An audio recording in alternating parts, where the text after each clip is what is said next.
इसीलिए हम हर रोज 2 घंटे पहले ट्यूशन चले जाते थे, सबसे पहले।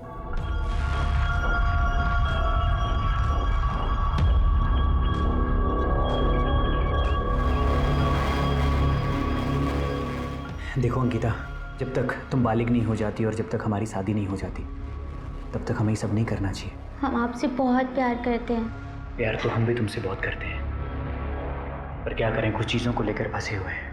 उसी के बाद सारी चीज़ें ठीक हो जाएं। अगर बिना चीज़ें ठीक हुए तुम्हारे घर वालों को हमारे रिश्ते के बारे में पता चल गया तो वो कभी नहीं मानेंगे। जब तक हम नहीं चाहेंगे किसी को कुछ पता नहीं चलेगा।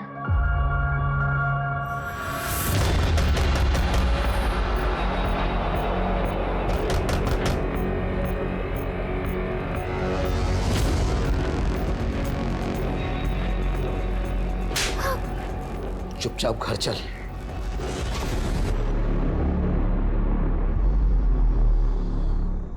बाबा बहुत गुस्से में थे और जब हम सुने तो हम भी सुनने रह गए। उसका हिम्मत कैसे हुआ हमारी बहन को हाथ लगाने का। पापा हमको बोले कि वो पंकज से मिलना चाहते हैं। ठीक है, रोना धोना बंद कर और उसे बुला मिलने के लिए। या नहीं, बाहर। यहाँ पर आएगा तो 4 लोग बात करेंगे। हम पापा की बात सुनकर इतना खुश हो गए कि हम सोच ही नहीं पाए कि बाबा हमें क्यों बोल रहे हैं कि दीपू के फोन से पंकज को कॉल करने के लिए, और काहे उन्हें रात को बुलाने के लिए बोला। हेलो, तुम्हारे लिए खुशखबरी है। कहाँ खुशखबरी?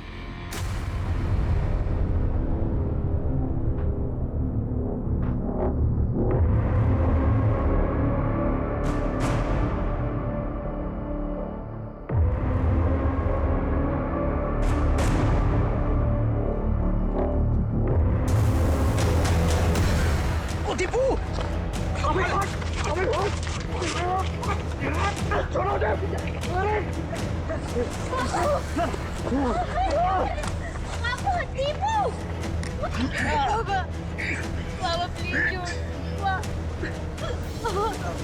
छोड़।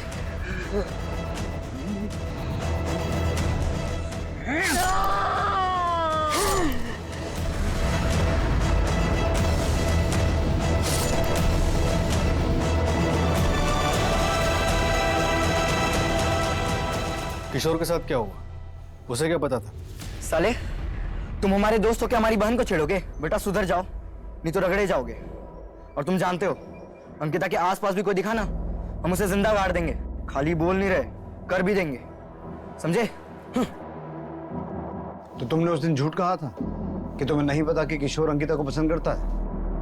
हाँ। और ये भी झूठ था कि जिस दिन किशोर गायब हुआ वो तुम्हारे घर पहुंचा नहीं। हाँ, क्योंकि वो आया था और पूछ रहा था हमसे कि अंकिता के आसपास अगर कोई दिखा तो हम उसे जिंदा कर देंगे। ये बात कितनी सच है? और वो हमसे ये भी पूछ रहा था कि पंकज सर को कहीं हम ही तो गायब नहीं किए, लेकिन हम दोनों को बात करते हुए हमारी अम्मा सुन लेती और अम्मा घबरा गई कि कहीं ये बात जाके वो पुलिस को ना बता दे।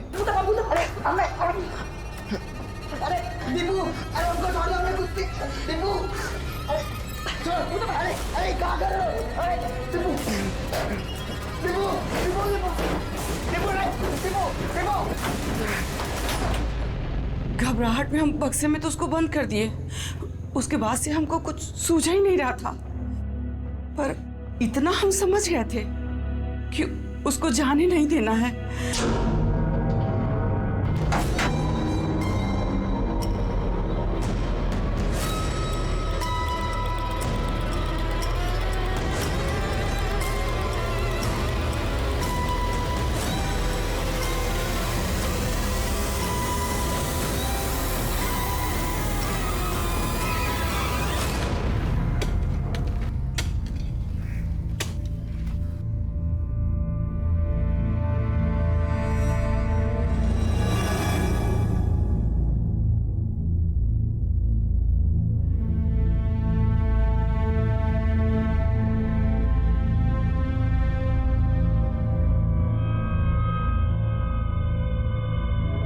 पंकज एक पढ़ने लिखने वाला होनहार लड़का अपनी मां की मांग और दबाव के कारण कभी 2 मिनट सुकून के भी नहीं जी पाया।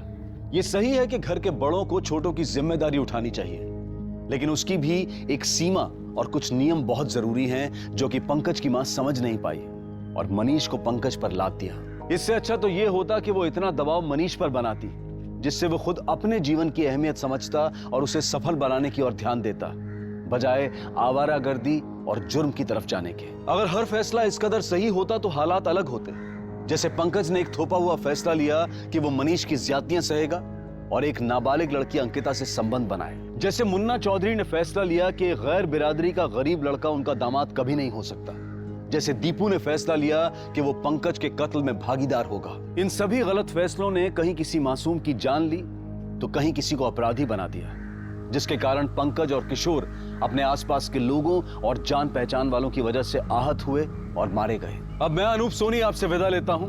फिर मुलाकात होगी क्राइम पेट्रोल सतर्क के ब्लैक हेडलाइंस अध्याय में एक और नए केस के साथ। और याद रखें, क्राइम और आपके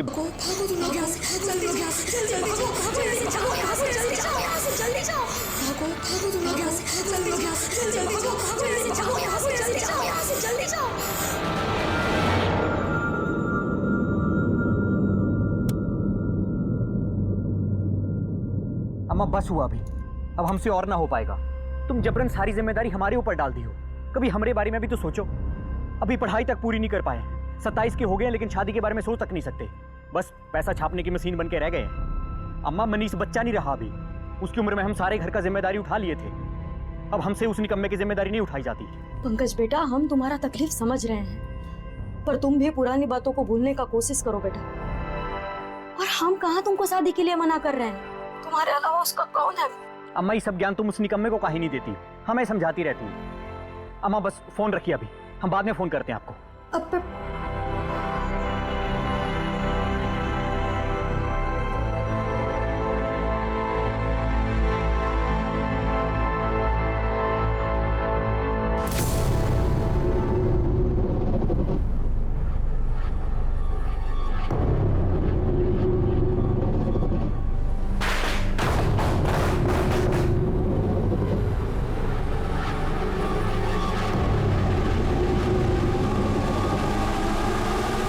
नमस्कार, आदाब। मैं अनूप सोनी क्राइम पेट्रोल सतर्क के ब्लैक हेडलाइंस अध्याय के आज के एपिसोड में आप सबका स्वागत करता हूं। भगवान ने इंसान एक ऐसा जीव बनाया है जो सोच सकता है, सही और गलत का अंदाजा लगाकर फैसला ले सकता है। पर भगवान के बनाए इसी इंसान के अगर इतिहास को देखा जाए तो उसके द्वारा लिए गए कई फैसलों के बारे में यह कहना बहुत मुश्किल होता है कि वो गलत लिए गए थे या फिर सही।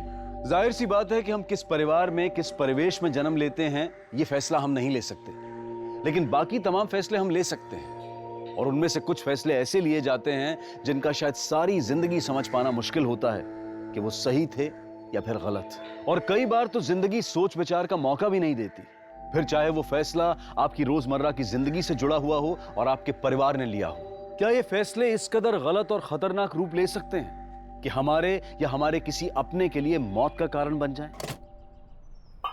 ए दीपू, आप कहाँ चल दिए? चुपचाप ट्यूशन निकलो, नहीं तो हम तुमको लतिया देंगे। अंकिता को देखो, घंटों पहले ट्यूशन चली जाती है।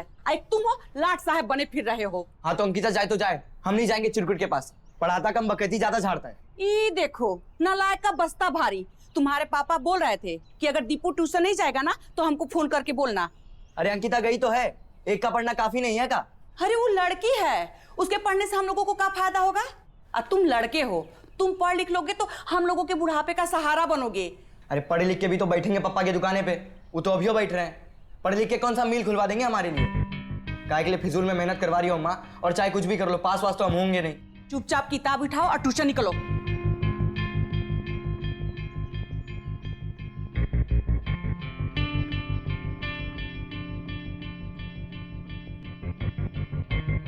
किशोर, किताब का देख रहे हो? ट्यूशन जाओ ना, लेट हो रहा है। कहाँ लेट हो रहा है? 4:30 ही तो बजे, निकल ही रहे थे।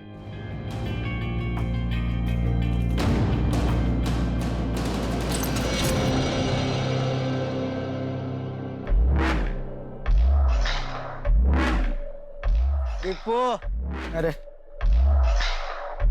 सर ने जो चैप्टर 4 का होमवर्क दिए थे, कर लिए तुम? अबे कैसे करते, हमारे बुक में चैप्टर बोर्ड तो है ही नहीं।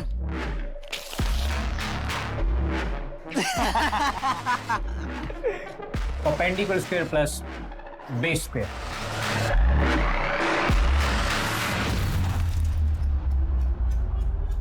वो लड़की का नंबर है क्या तुम्हारे पास? हमारे पास का तो मांग लेना। नहीं ये देखो लंपट लोग बाहर ही मिल गए। हाँ? कोई लड़की वड़की फंसा हो या किताब हाथ में ले ली बस चक्कर ही काट रहे हो? अरे कहाँ मनीष भैया, सब फालतू है यहाँ पे। जब देखो किताब में घुसी रहती हैं, घास भी नहीं डालती। वो नहीं, तुम दोनों फालतू। अरे एकदम यूजलेस है। अरे एक लड़की नहीं फंसा जाता तुमसे। हट, तुम हमारा मार्केट भी खराब कर दोगे।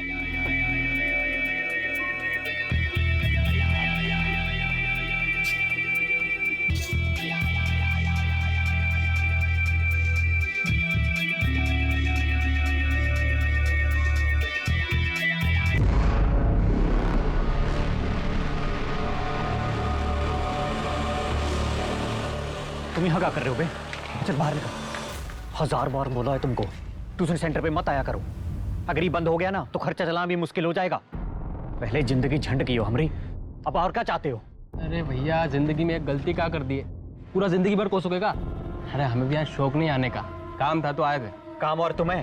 हाँ, नहीं हो सकता का? 2000 रुपये चाहिए, दे दो। इसको काम नहीं डिमांड कहते हैं। स्कूल जाते तो पता होता तुमको। फिर वही पढ़ाई वढ़ाई का रोना मत रो, पैसे दो और जाने दो, वरना यहीं बच्चों के सामने धरना दे देंगे। 2000 नहीं है हमारे पास।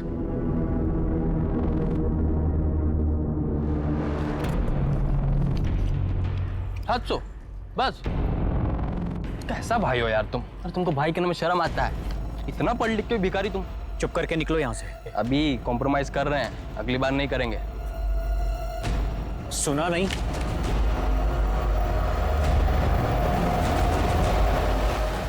तुम लोग बाग में टहलने निकले हो? हाँ, क्लास में नहीं आओगे। आज बताते हैं तुमको आतिशबाजी किसको कहते हैं। अगर रॉकेट बना के नहीं उड़ाया ना तो कहना। सर, रॉकेट बनाने से पहले जरा सोच लीजिएगा, कहीं रॉकेट के साथ साथ घर का खर्चा भी ना उड़ जाए।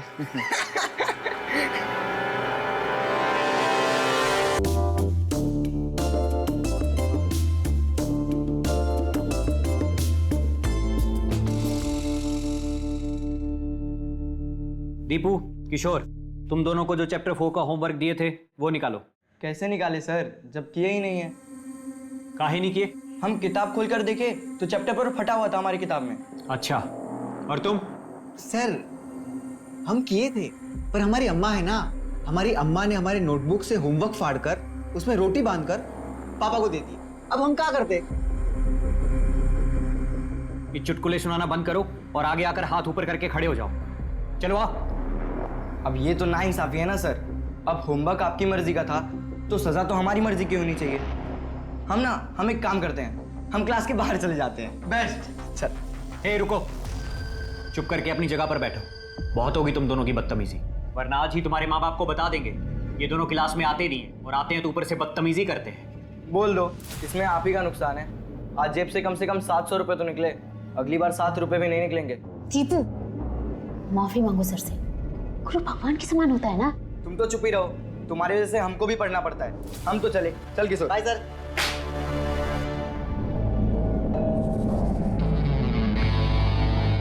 अब ये खतरनाक खेल हमको बंद करना पड़ेगा, बहुत जोखिम है इसमें। अरे मारे भोले बलम, वो मजा ही क्या जिसमें जोखिम ना हो। अच्छा, और ये मजा किसी दिन सजा ना बन जाए। अरे दिन भर हमारी आंखों के सामने रहती हो तुम, काम धाम पे तो मन लगता नहीं हमारा। भैया को पैसे की जरूरत, कहाँ से ला के दे? हम तो अपना फोन तक रिचार्ज नहीं करा पाते। कल कितना दिल करा था तुमसे बात करने का, क्या करें? रुको जरा। अरे क्या कर रही हो तुम? हमें नहीं चाहिए। अभी इतना ही है, बाकी जुगाड़ बाद में कर देंगे।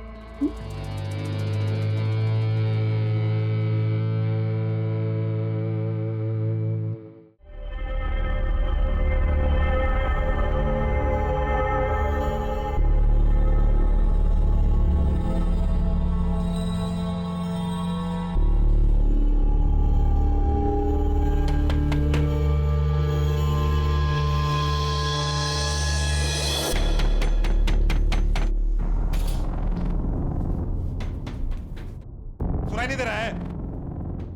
आ रहे हैं क्या? मंदिर का घंटा उठा जो बजाया जा रहा है? उड़ के आए दरवाजा खोलने। अरे बात का है, काहे इतने गर्म हो रहे हो तुम? गर्म काहे नहीं हो? 3 महीना हो गया तुम्हारे इस कामचोर भाई को यहाँ पे रहते हुए, अभी भी मेहमान बना पड़ा हुआ है। बर्तन देखो कैसा जूठा पड़ा हुआ है, घर देखो कैसा एकदम अस्त व्यस्त पड़ा हुआ है। इसको कुछ मतलब ही नहीं है। आज से ये या तो किराया देगा या तो घर से बाहर जाएगा। आधा किराया दे रहे हैं ना तुमको। आधा किराया क्या होता है? 3 आदमी रहता ना यहाँ पे, तो किराया भी 3 आदमी बटेगा बस। काहे चिल्ला रहे हो? अरे फुल वॉल्यूम में भी हमको कमेंट नहीं सुनाई दे रहा है। देख लो, तेवर देखो लाट साहब के। आज बर्तन धोने का बारिश का था ना, फिर भी बर्तन जूठा पड़ा हुआ है। हिंदी तो ठीक से आता नहीं है, अंग्रेजी में कमेंट्री सुन रहा है। चलो उठो उठो, नहीं तो लतिया देंगे। अम्मा अगर हमको तुम्हारा ध्यान रखने को बोली है तो तुम्हें भी यहाँ काम करने के लिए भेजी है, ऐसे बड़े बड़े बिस्तर तोड़ने को नहीं। पहले ही हमारी जिंदगी खराब की है तुम, ऊपर से तुम्हारा किराया भर रहे हैं, तुम्हारा पेट भर रहे हैं। अब साला जान लोगे क्या हमरी? देख लो कैसे अभी भी सोच की तरह बैठा हुआ है। काम का ना काज का, दुश्मन अनाज का साला। गाली किसको दिए बे? तुम्हारे बाप का खाते का हम? अरे बाप का बच्चा बोल रहा तू। अरे संदीप, अरे छोड़ो उसको। बना अरे नहीं, इसका जबान बहुत चल रहा है। अरे संदीप शॉट।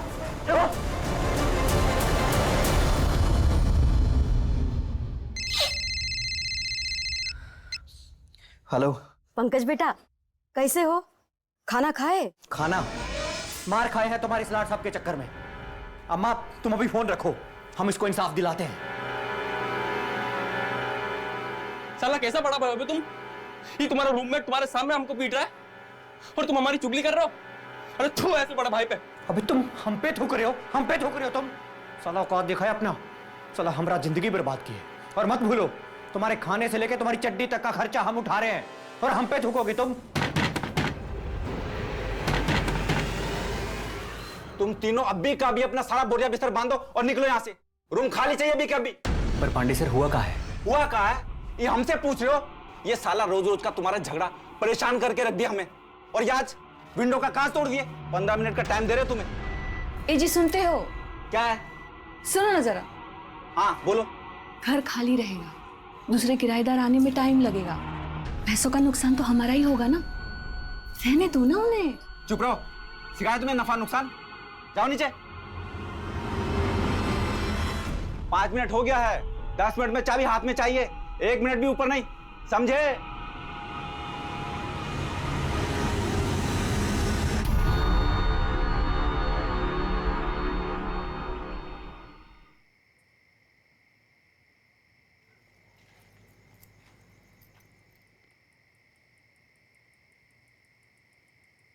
पापा, आप जो सर को घर से निकाले हो, इस बात का बदला वो हमसे ट्यूशन में लेगा।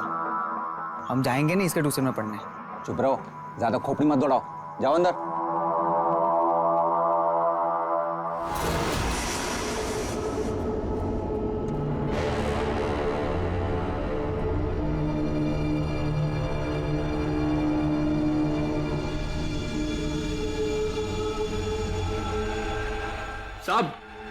साहब हमारा बड़ा भाई पंकज 2 दिन हुआ साहब गायब है। बैठो, क्या हुआ? साहब उसका फोन भी बंद आ रहा है, हम सब जगह खोजे, वो कहीं नहीं मिल रहा। अम्मा को भी फोन किए बलिया, वहां भी नहीं गया साहब। 2 दिन हो गया, पता नहीं कहाँ गायब है, और घर से सामान लेकर भी नहीं निकला।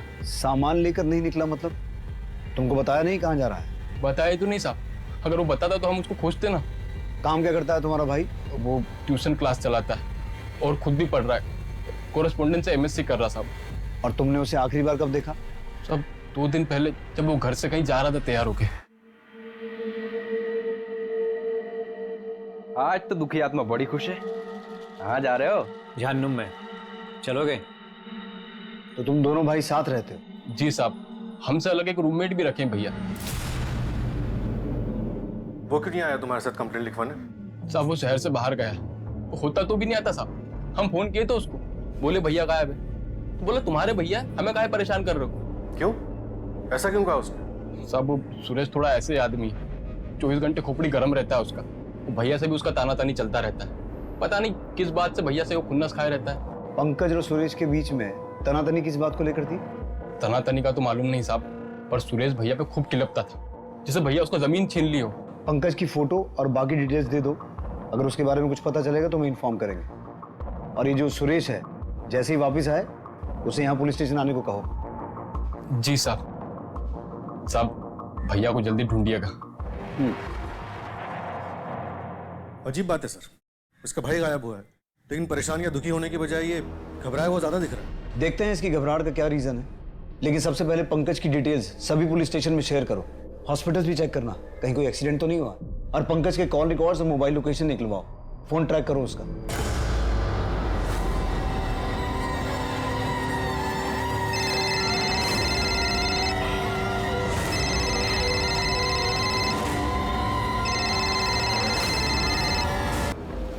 पंकज मिश्रा एक छोटे शहर का साधारण सा लड़का मैथ्स की ट्यूशन चलाकर जैसे तैसे अपना गुजारा कर रहा था। यह साधारण सा दिखने वाला लड़का अचानक एक दिन रहस्यमय तरीके से गायब हो जाता है। पुलिस उसकी तलाश में हर जगह, hospital, railway station, bus depot पूछताछ करती है, लेकिन कहीं से पंकज की कोई खबर नहीं मिलती। पुलिस पंकज मिश्रा का फोन ट्रैक कर रही थी, लेकिन गायब होने के बाद से ही उसका फोन स्विच ऑफ आ रहा था। पर 2 दिन बाद पुलिस को एक बड़ी कामयाबी मिली।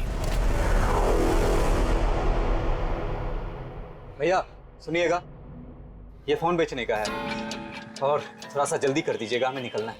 सर, पंकज के फोन के बारे में एक इंपॉर्टेंट इन्फॉर्मेशन हाथ लगी। उसका फोन थोड़ी देर पहले स्विच ऑन हुआ था। किसी ट्रक के क्लीनर ने उसे बेचने की कोशिश की थी।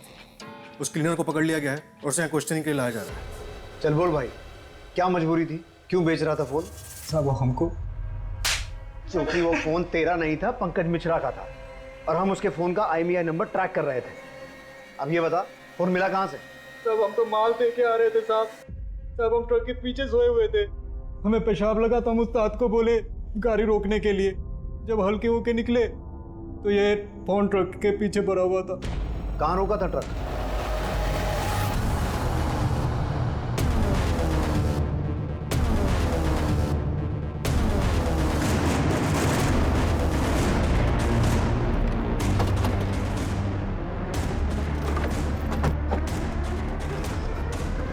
साहब उस्ताद ने गाड़ी यहाँ रोकी थी और मैं पेशाब करने उधर गया था। इसका मतलब है टेम्पो में फोन इस तरफ से फेंका गया होगा, क्योंकि अगर कोई उस तरफ से आता तो ये उसे देख लेता। ये पूरा एरिया चेक करो, अगर ये सच बोल रहा है तो यहाँ कुछ मिलना चाहिए।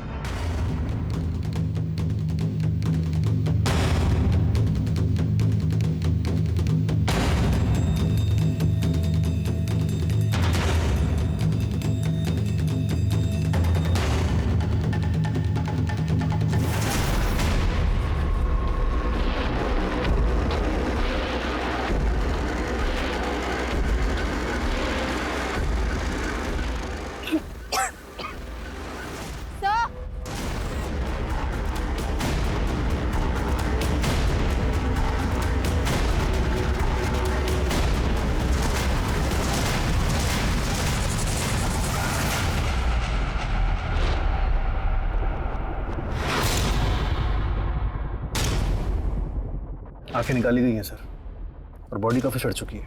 पंकज ही लग रहा है।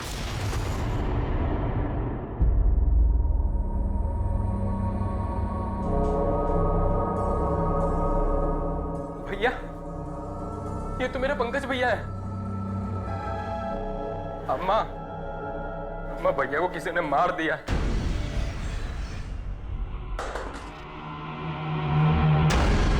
इसका मर्डर बहुत बेरहमी से किया गया है। एक आदमी ने इसके पैर पकड़े हैं और दूसरे ने छाती में चढ़कर इसका गला काट दिया।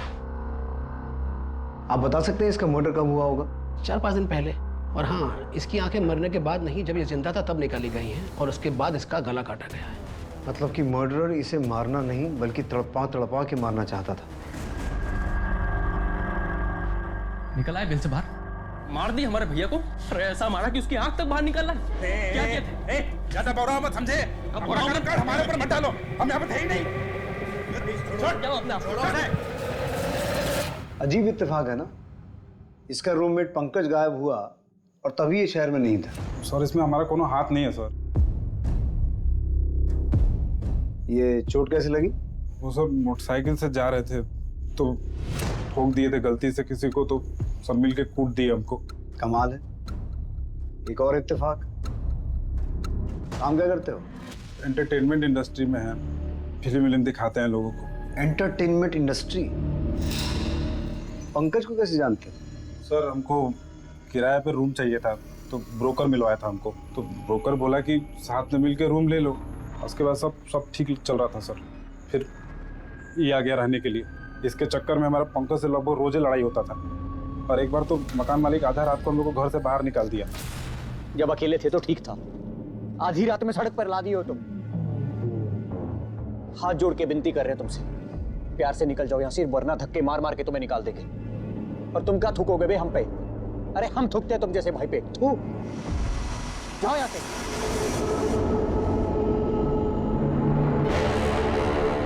और तुम ये चाहते हो कि हम तुम्हारी कहानी पे विश्वास कर लें? तुम्हारी पंकज से कोई दुश्मनी नहीं थी, तुम कुछ छुपा नहीं रहे हो, तुम्हारा शहर से बाहर होना, ये चोट वोट लगना सब सच है ना?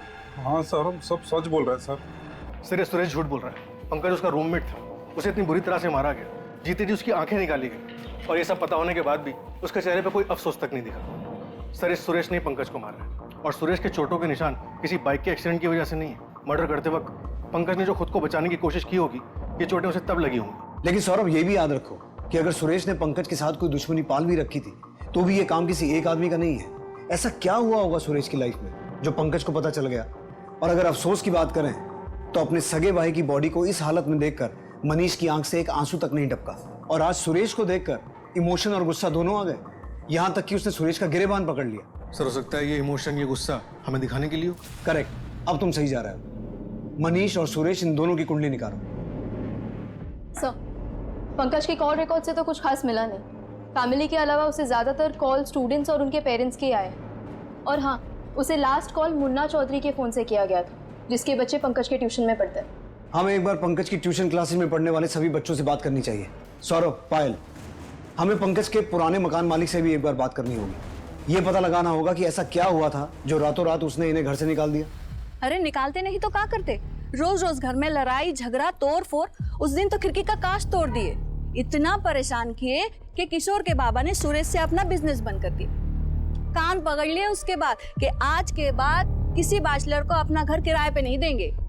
हाँ सर, ये नंबर तो हमारे नाम पर ही है, लेकिन हम इसका इस्तेमाल नहीं करते। हमारा बेटा दीपू इस्तेमाल करता है। हाँ सर, हम फोन किए थे पंकज सर को ये जानने के लिए कि ट्यूशन का फीस कब जमा करना है। दीपू और किशोर पंकज सर को बहुत परेशान करते थे। रोज उनके चिल्लाने के, गुस्सा होने के बाद भी उनकी क्लास छोड़ के चले जाते थे। तो दोनों उल्टा सर को ही धमकी देते थे कि बता दीजिए आपकी आमदनी कम होगी। वो लोग इस बात का खूब फायदा उठाते थे कि सर को पैसे का जरूरत था ना। हाँ साहब, हम सुरेश के धंधे में पैसे लगाए थे। हमको तो लगता है कि पंकज भी धंधे में उसका पार्टनर था। एक दिन वो दोनों किराया देने आए थे, तब सुरेश ने हमको डील ऑफर किया था। अरे बहुत बढ़िया ऑफर दे रहे हैं आपको पांडे जी। इतना प्रॉफिट होगा कि किराया तो आपको चिल्लर लगेगा, छोटी लागत ज्यादा मुनाफा। अब बाकी तो आप पूरे गांव में फेमस हैं। प्रणाम सर। प्रणाम किशोर, होमवर्क कर लिए तुम? जी, वो तो ट्यूशन से आते ही कर लिए थे। आप बस नोट गिनने का तैयारी कीजिए। क्या है ना पांडे जी कि जब लक्ष्मी जी सामने से आती है तो ज्यादा पूछताछ नहीं करना चाहिए, लक्ष्मी जी नाराज हो जाती है। इतना बोल रहे हो तो चलो तुम्हारा भरोसा करके कुछ पैसा लगा देते हैं, फिर देखते हैं आगे क्या करना है। सुरेश ने बढ़िया मुनाफा कमा कर दिया। हमने तो अपने दोस्त मुन्ना चौधरी के पैसे भी इन्वेस्ट करवा दिए। फिर मुन्ना की बिटिया अंकिता से पता चला कि सुरेश का धंधा क्या है। बाबा, दीपू और किशोर खुद को बर्बाद कर रहे हैं। वो जो सुरेश है ना, वो इनके उम्र के बच्चों का भविष्य बिगाड़ रहा है। ये ट्यूशन छोड़ के उसके यहाँ गंदी पिक्चरें देखने जाते हैं।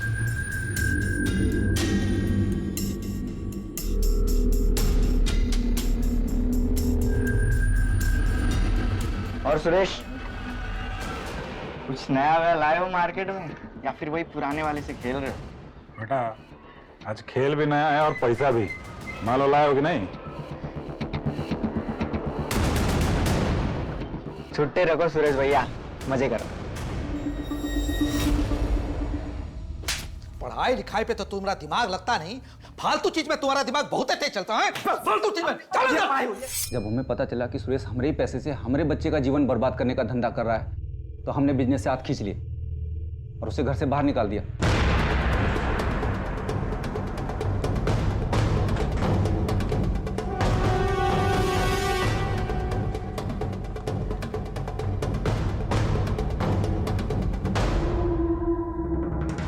बैठ बैठ बैठ, इंटरवल होने वाला है।